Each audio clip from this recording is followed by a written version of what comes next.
Welcome to Hot Takes by H&H, where we discuss photo industry topics and trends that affect professional photographers.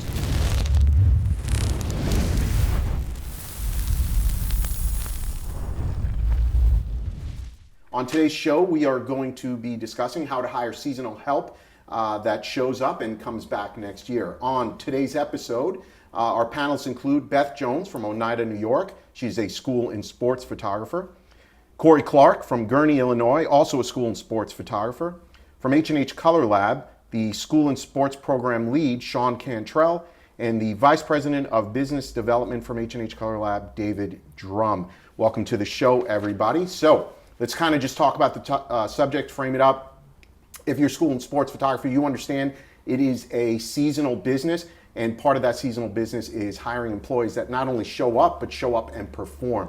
And as you can imagine, we've all had that experience where we get part-time help and they don't perform, they need more hand-holding than others might care to give, right? We need them to perform and help our full-time staff. And that's just a drag on everyone, including our customers. We've got to give them good customer service by hiring the right people and having them in front of them. So the reality is this part of the industry has got plenty of turnover. So how do we get those right people in? That's what we're going to be talking about today. So the question is, what is the secret to hiring people that treat your business like their own? Every business owner wants that for their business. And so we'll start with you, Beth. The question that we'll start with is, how do you know when it's time, when you need to hire additional staff to expand your business? So for us, we're very contract driven. So we get school contracts or sports league contracts, and we know based on what their needs are, how many photographers that we're going to need. And so we plan that out throughout our season, and then we'll say, okay, we have to hire X number to make sure that we can cover all of that. Can I expand on that? Sure. Just because I'm not a school and sports photographer, when you say you plan for that, how long does it take you to ramp somebody to join your team? So we start, so if we're hiring a photographer, we start the hiring process in June as far as advertising the position and doing the different things that we do. And then we bring them in for training the last week of August. So we just started last year making sure that our account manager and director of photography programs, that they're reaching out when somebody says they're going to come to work for us. They have to keep those constant touch points with that person and send them things. So if you hire somebody the end of June, beginning of July, but they're not going to come work for you until the end of August, I didn't even think about that. it can become a problem. So we are constantly trying to do checkpoints, because every year when we start our training, at least one person who's accepted the job will not show up. Just goes soon. Yep, totally. No From answer. day When one. does your season start? Because I know you typically are a We're little different, later. right? So we're upstate New York, right smack in the middle of the state, and we don't start photographing until after Labor Day. That's right. And really, so Labor Day is celebrated on Monday. Maybe we'll photograph a school on Friday, Thursday, Friday, but really it's actually the following week. Okay, so you're bringing them in a couple weeks before. Right. Got it. Yep. All right, so Corey, how do you know when it's time to hire additional staff? And I just get the sense you kind of wing it. You don't know. Well, So true. I don't know why you say that, Sal. But, so, I think, so the difference is when we all gather like this, it's always interesting to hear on the different needs and the different things of the same industry. Like, we do an exit interview with all of our staff in May, which is the end of our spring season. And we get a pretty good feel for who's coming back and who's not. So because we're not a huge growth model company, so I kind of know what our fall is looking like. So we do start interviewing in like July, mid-July, and we'll fill one or two positions. But I'll kind of go off of what you said with hiring. If you want 3 people, you better hire 5, because a couple aren't going to show up and a couple just aren't going to make it. Yep. So it's tricky. We try to meet people where they are. As I get older, my photographers stay the same age, so we're kind of in different walks of life. So and I'm not going to sit here and ram the whole youth program and they don't want to work. They do. You just need to find the right people, and you need to treat them with respect and help them with what is important to them. So how do you get rid of those Right. people who are you don't want to come back? You do that exit interview and we really don't want you back. So the interesting thing about that is I'm in year 34 personally in doing this. Our business has been around since '63, and I think I've not invited back maybe 4 people. Oh, wow. I just feel it as a challenge to my management team and myself to harvest people and get them to where they need to go. It's almost like David and I talk about this all the time in building people. And I feel like some of the people that are not doing well or not maybe pulling their weight, I do feel like we need to be responsible for helping them get to where they need to. At some point, you do have to cut the ties. We have zero tolerance on several things, the obvious ones. But we try to work with people and get them to where we want them. There's the Ed Clark way.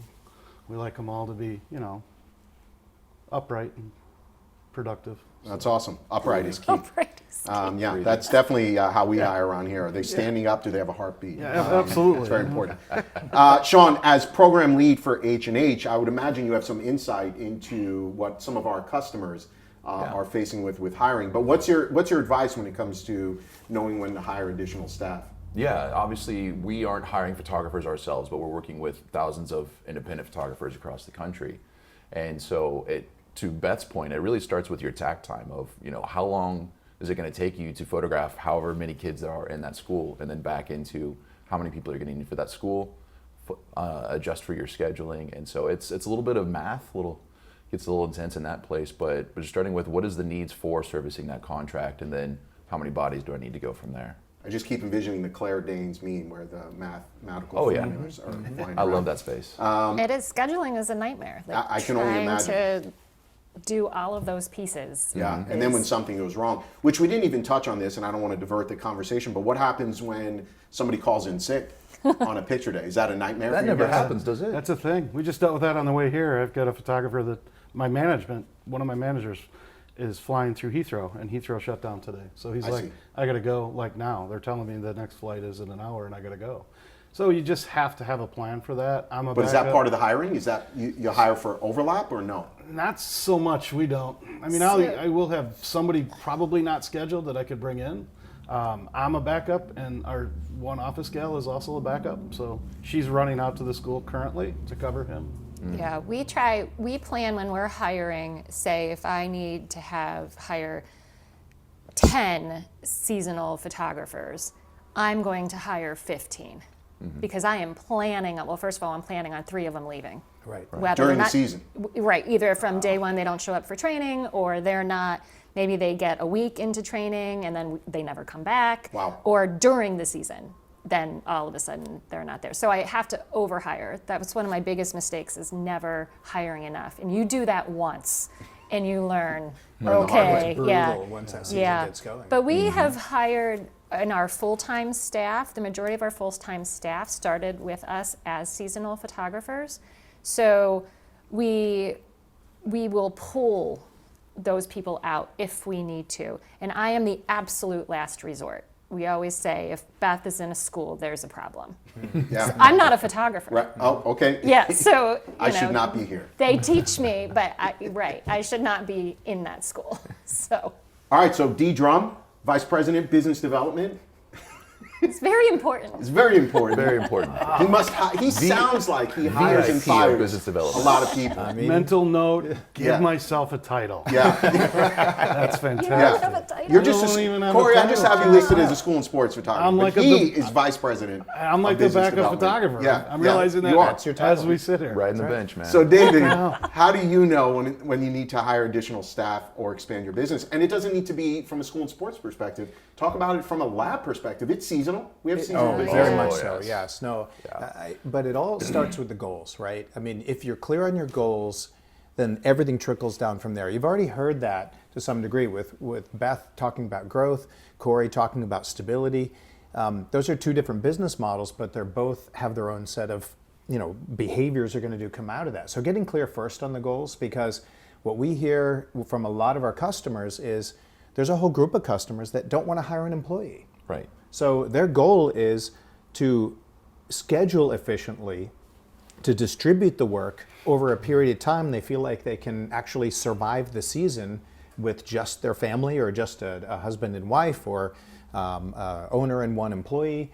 And that's a legitimate approach because you can run a great lifestyle business just doing that. But once you start scaling, that's when the real planning and you almost start doing a different job. And we found that at H&H as well, is when, as we've been growing and you want to be first the best operator, you want to be the best at what you do. And then you reach a point where you say, we're at a scale and our future goals are such that I have to become a different kind of leader that isn't just the best at what I do. I have to become great at mentoring and building people. And that's a different skill set too. And so that if it's not deliberate, then you can really get beat up with what comes next because you're hiring people and they're expecting to, like Corey said, really have someone listen to them and understand their goals and help them move forward in their lives. And you're just like, I want to run my darn business. And why are you distracting me with your things? And it doesn't work that way anymore. We have to be engaged with our people and to understand what's important to them. One thing we started maybe 2 years ago is when the seasonal employees are in their training week, we have them fill out a goal worksheet. Oh, wow, fantastic. And we say it doesn't have to necessarily be about this job, but what are your personal goals? Like, what are your long-term professional goals? And then we take that for each person and we try to see what we can do as an organization to help them reach some of those That's really goals. good. And we get really interesting answers I can imagine. from people. Yeah, but it shows you have buy-in with Right, them, that we right? care about You care it. about them, and Right. I think that's a great way to build culture and team. And all Right. And also feel like you can really pull out, you may not know something about someone. We've had this happen many times in our company where we lose someone, they say, I'm retiring, and then you start panicking like, well, this is a unique skill set. Yeah. And then someone raises their hand and says, well, did you know I actually do this as a hobby? And you're like, I had no idea. Right. And so that's kind of getting ahead of it by helping people, giving people a specific place to share what they're interested in. I love Agreed. that. And All right. Sale, we'll you pull said them like out. buy-in. Yeah. That's huge. That Of is course. totally Yeah. like if your employee needs to realize that you're not just this figurehead and strolls in and strolls out drinking coffee and whatever. They need to realize that you're on the ground floor with them. Yeah, I think for us, as we've built our company as well, the one thing I always try to make our people feel, because I don't even want to say employees, because I feel like that's kind of the wrong word. It's our people. They're part of our team. We're part of their team. One of the things we try to do is always make them feel like we're in it with them, and I think that Right. goes a really long way. I All will right. spend at least like one day during their training week that I will go in with all of our new photographers and I have our trainers train me as well because I could be out in a school That's and right. I refresher. do it maybe once a year or twice a year, so I'm in there setting when up Beth the shows equipment. up, Right, there's Right. a problem. Shit has But- gone wrong. Right, so I'm taping down the cords and I'm sweating right there with them, like setting up and tearing down, setting up and tearing down, and lots of employees have said, "Wow, that's great that you're Oh yeah. there, course. you're there doing it with us." So I agree. Yeah. All right, we got to wrap this up. We got to Okay. get to the next question. Sorry. Corey, I feel like this next question is perfect for you. What is the biggest mistake you've made in life, and what did you? No, I read that wrong. Sorry. being here don't right have Yeah, now. I'm sorry. Hang on. Buckle up, Sal. Yeah. What is the biggest mistake you've made hiring seasonal help? Hiring. Context is so important. Yes. And what did it teach you? So the single biggest mistake that I made was going to like an employment agency, I would say. This was several years ago. We basically contracted with a company that sent us warm bodies, and it just didn't work out. I mean, So is that a temp agency? yeah, temp Yes. agency. Like We made that the temp mistake as agency well, makes yes. a lot of money. The people make no money. Nobody's happy. It's a horrific experience. That was probably our biggest error. Yeah, I can imagine that. Shawn, what insight do you have to that from other people hiring? Obviously, hiring seasonal help, our Yeah. customers. What are some other things you've heard of? I think another one would just be starting too late in the process. I think what I've heard from both of you all is you're hiring, and you're looking for folks back in June. So hard to do that. It is It hard, is. but it's allowing you the time to, because hiring and recruiting is a process, right? But it's giving you time to find those people so that you can be staffed at the right period. So, like, I think by hard I meant it's hard to hire and interview like from the boat. Oh, yes. Like Yeah. if you're boating and Yeah, golfing. yeah. What's that spray on sand? Yeah, That's it. you can't. It doesn't. Yeah. You could be like that guy who's we've seen on the internet where he's got a green screen behind him and he always Yeah. looks like he's in an office, Right. whether he's on a Yes. golf At the course baseball or a boat. game. Oh, you did the at skydiving baseball one? game. Did you see that one? That was Never great. saw Yeah. that one. That was good. But that makes sense. So, David, as it pertains to hiring, again, I like your insight from an overall business perspective, not just school and sports. What's the biggest mistake you've made in hiring seasonal help at H&H? I would say not marketing. When we started taking our marketing thinking and resources, the messaging, the intentionality, how we told our story, what makes us special, and what makes people who are successful at H&H special, that combination of things, it moved us from here's a job posting to here's our why, here's our selling purpose. the organization. Absolutely. Yeah. And so when we started marketing across multiple channels, not being afraid to promote posts and pay for some marketing, our funnel, of the number of applicants went way up. It made it more challenging to get through all the applications, of course. That's when we had to put some That's a nice processes problem into to have, place. though, right? Well, it really has been. We've been pretty aggressive the last few years at doing that so that we have a wide funnel and then some systems to be able to help us process all those applications and then processes once they come in. And here's one other little piece. I would say one of the mistakes and then a solution that we implemented was when we were scheduling individual interviews with individual people, it was complete nightmare. When we were hiring over 100 people in the summer, every summer, and you can't fail. Yeah. You can't not hire the number of people you need for the season, right? So Because then we're really mad. well, yeah, absolutely. It takes one bad hiring season, right? One bad season, and you've broken promises. So what we did is we actually drove all that marketing traffic to a few specific hiring events.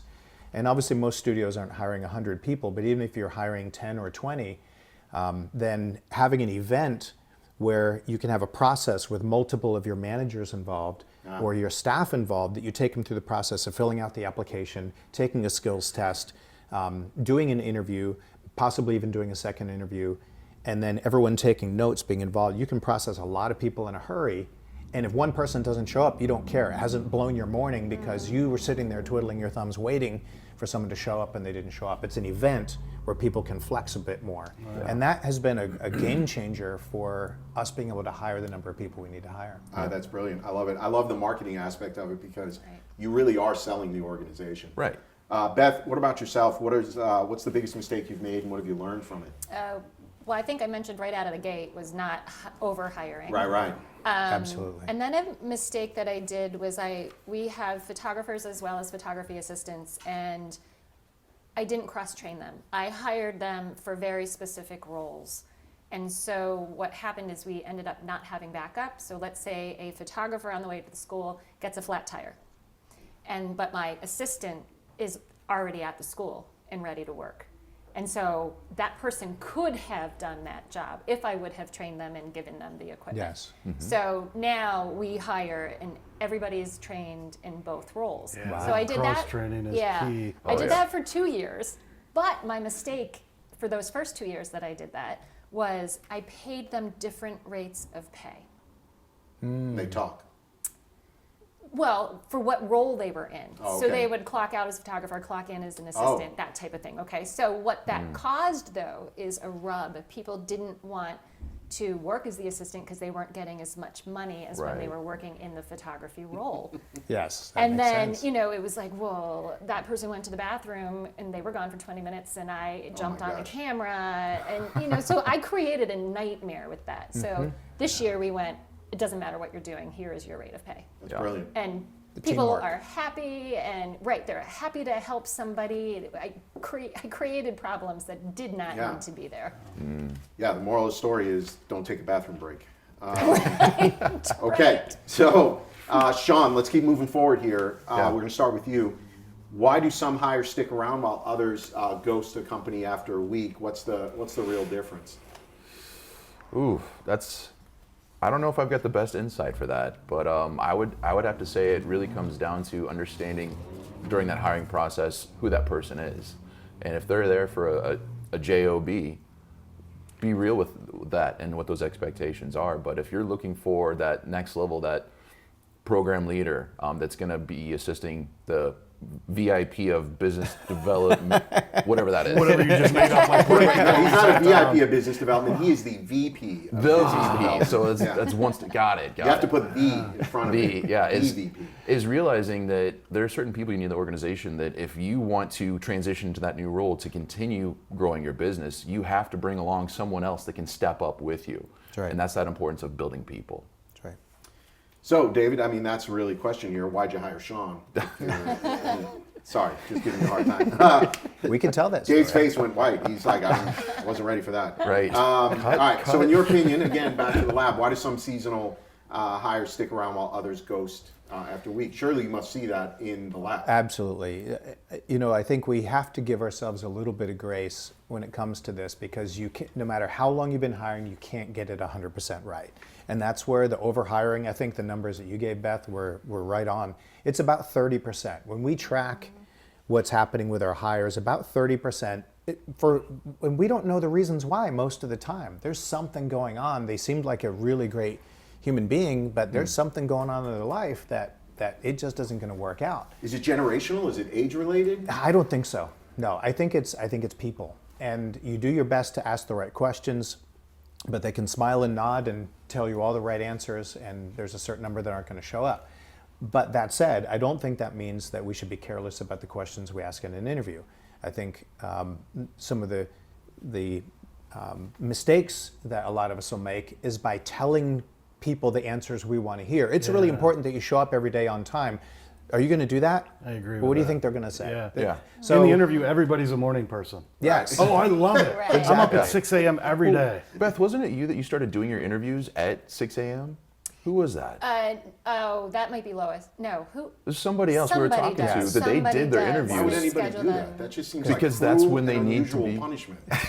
But the thinking with that is, if that's the expectation, For the and it's job. just setting Oh, expectations. like the job starts at 6 a.m.? job, you need to be there at 6. Let's Yeah. start the interview at 6. See if I you love show that. All up. right, that's fair. I get Yeah. that behind I that. don't give them directions on how to find our office. And we can be somewhat complicated. I mean, they have the street address. Yeah. We give them that, but I don't tell them you need to pull down to Beth, that you are parking lot. You savage, need to right? go in this Savage. door. You need to. It's past the breakout room, right? You got to do the codes. Yeah, like, so they have. Well, that's them in the morning trying to get into a You school. want to know who they are when you're done with the interview? Walk them to their car. That's my trick. Look in their car, Yes. and it's piled with like McDonald's and We are getting garbage. all the tricks today. Follow them to their car and just be a savage like that. Don't tell them anything. Well, How when bad you, do you they really open want the it? door to their car and there's a skunk somewhere, and you smell that skunk. But that is That's a red flag. looking at people, who people are, right? I heard someone Right. say one time, look, I'm not going to change you, you're not going to change me. So what's important is that I'm myself and you're yourself. Yeah. So I just want you to tell me who you are. We're looking for a right fit. You might Mm-hmm. be a wonderful person, might not be a right fit for what we're doing, or we might not be a right fit for you. Yes. All right. Well, I feel like everybody has judged me in my studio today because it's messy, Corey. All right. So, last question. Dave, we're going to start with you, the VIP of business development. If you had to double your seasonal workforce tomorrow without taking your profits, how would you do it? You'd have to start slumming, right? You'd have to trade in the luxury vehicles, right? All of them. Yeah, the all of McLaren, them. Yes. yeah. All that. Yeah, that's how rumors get started. Sorry. so. Yeah. Apologize. So, I mean, double at our scale would be quite a feat. There'd be some serious family talks before we did that. But no, I think the key is I think technology is becoming a key lever for especially post-production. Anything that we can have a computer do that computers are good at, we want computers to do to free people for what they're good at. And so we're looking at that constantly and testing technology. And also when we test technologies, we're not giving up right away if it's not quite mature, especially in the world of AI. Those things are changing fast. Right. And so if you try it now and then you try it in 3 months, you're going to see a massive difference. But then beyond that, it's really going back to the numbers of doing the math of if it's a picture day, it's 800 kids before lunch, 3 photographers, and you better have some backups that can slide in there. For us, we have envelopes is what we count, the number of envelopes that are coming through the lab, and we know how many a person can produce at training and then shortly thereafter. And so it's just math to know what you have to hire and then hire more. Yep.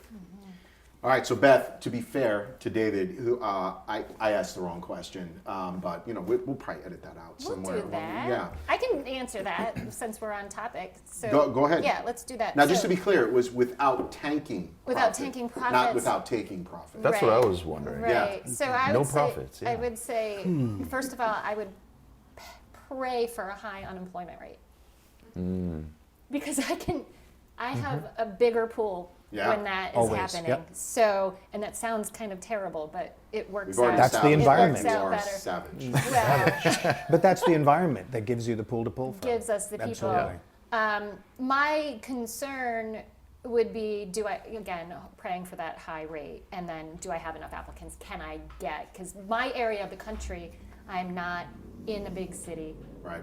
I have, lower applicant pool to pull from. So, yeah, that's, No, you're not wrong from a hiring perspective.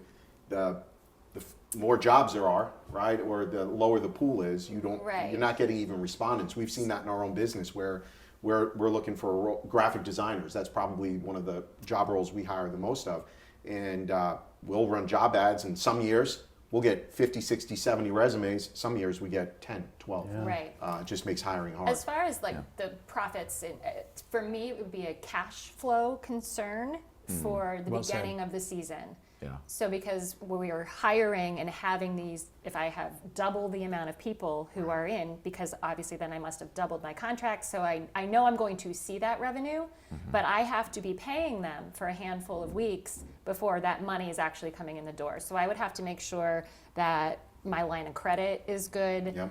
I try to use it every couple of years, even if I don't have to, because when you stop using it, then you don't get it anymore. Oh man, when I you feel like need it. line of credit in business finances could probably be an entire Right, I'm show. right. so glad you brought Masterclass, that up yeah. too. She's so right.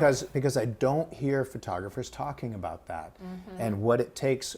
No one discusses to cash flow, and I feel like it's the thing that can really, really take a business out. The average photographer, I would say, does not understand debt.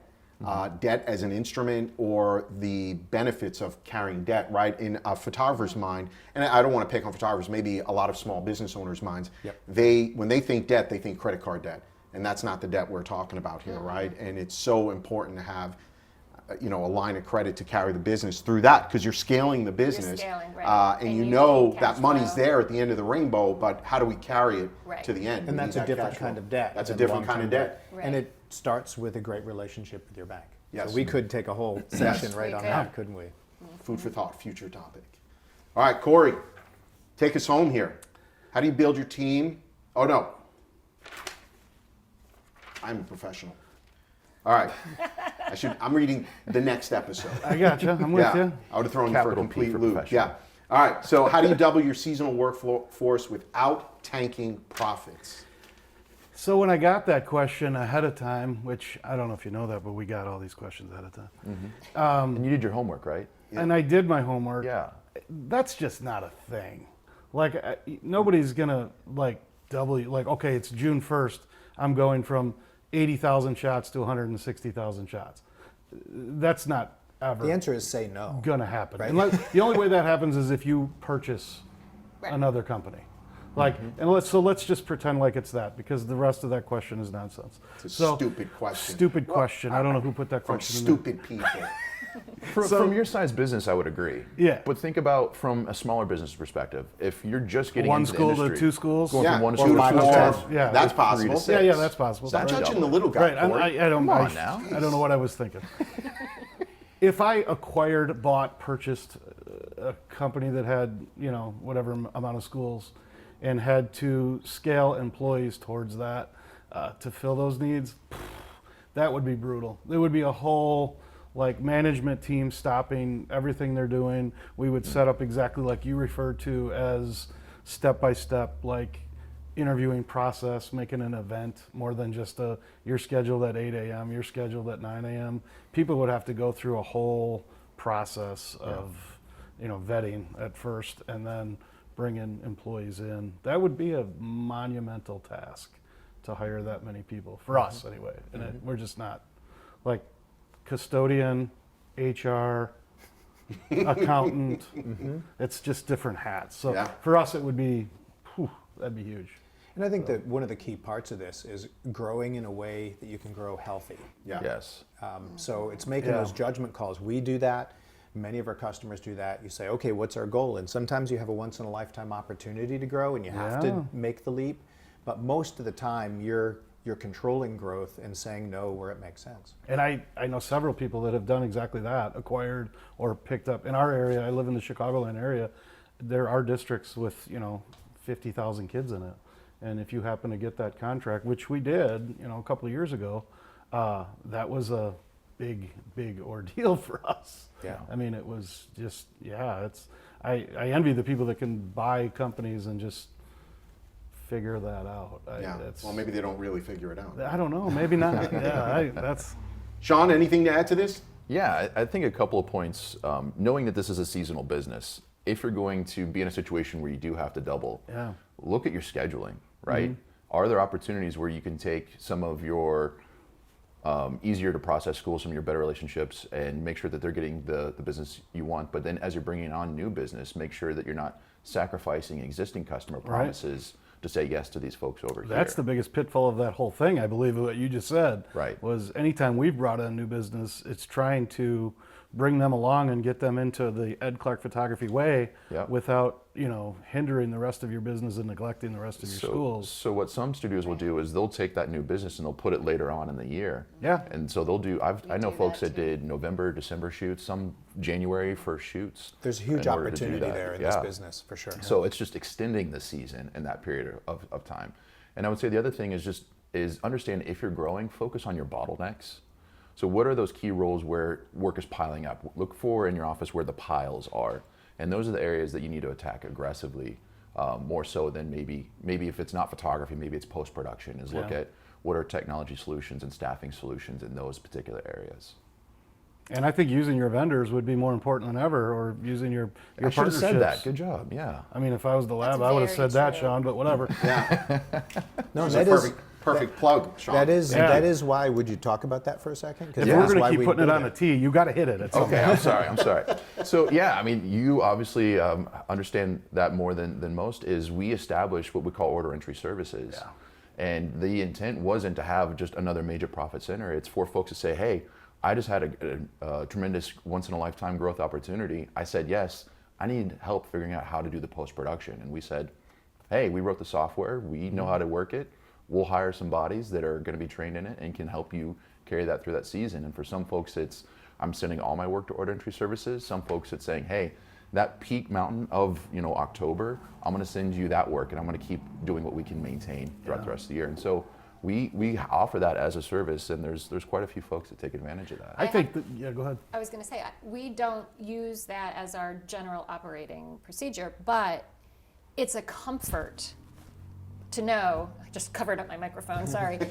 It's comforting to know that our lab partner has that. So if I am going to bring in additional 50,000 heads and I can't, and maybe it fell in my lap in a really weird timing where you can't staff for it, it's nice to know that we have the company And that's why we behind did us. it. It removes that Yeah. hesitation to just book the business. Right. And I can think come it's alongside. like no part of any day is more important than your network in that situation. Yeah. Like if you don't have a network in this industry, which we didn't for a long time, you're missing the boat. Because the second we committed to building relationships with not just your lab, but who's doing your flyers, who's doing anything that you're using. If other companies, Jeff Edwards is a perfect example of that. You're welcome, Jeff Edwards. And he is a wealth of knowledge that all of us should pull from. And anybody that is especially now getting into this, people like Jeff or people that have done this for 100 years, start helping them out, working through conversations of what you do when you went through this kind of thing. And other studios. That's one of the things. Yeah, that's probably the most important thing to. That's one of the things I love about our schools and sports program. I'm sorry, I'm stepping on you here, No, but I'm you're just not. really passionate about this. Is not just that we have manufacturing and technology solutions, but it's that community piece, right? Yeah. Whether it's additional resources from the lab, but also additional resources from each other, that we can, in a very lonely business, be able to call Jeff or Beth or sometimes Corey, I suppose, Yeah. to ask, hey, how do you handle this particular situation? I just got this school. They're asking for X product that I've never even heard of. Yeah. Have you heard of this before? How do I price this? You know, what are my options there? Yeah. That's huge because I come from, my dad started our company and he was a hold the cards close to the chest kind of guy and never, do this because I told you to do this and then when you're done with that, I'll tell you what to do next. That business model got completely turned on its head about 5 or 6 years ago, and then we've just been a way better company since. Yeah. And I And think I- it's huge. I would say, in my situation, I remember calling David Drummond saying, I'm thinking of buying this company. I don't know anything about that. That's why I want to buy it, because that's the part of my professional career that I want to learn. I want to be a Yes. business Yes. owner. That was my goal. And he immediately was like, okay, let me think about it, but I think I have a couple of people that I want you to talk to who have been Yeah. in this situation. And he did. He put me in contact with those people. That's awesome. And I think our industry in general is a very open and sharing industry. It's become a lot more that way. Right. Yeah. That's cool that I wasn't on the list. That's fine. She did not call you. On that note, we're going to wrap this up. So that is it for today's show. Thank you to our panelists for their knowledge and insight in all these incredible topics. Hopefully you've learned something from it. We'll see you in the next episode.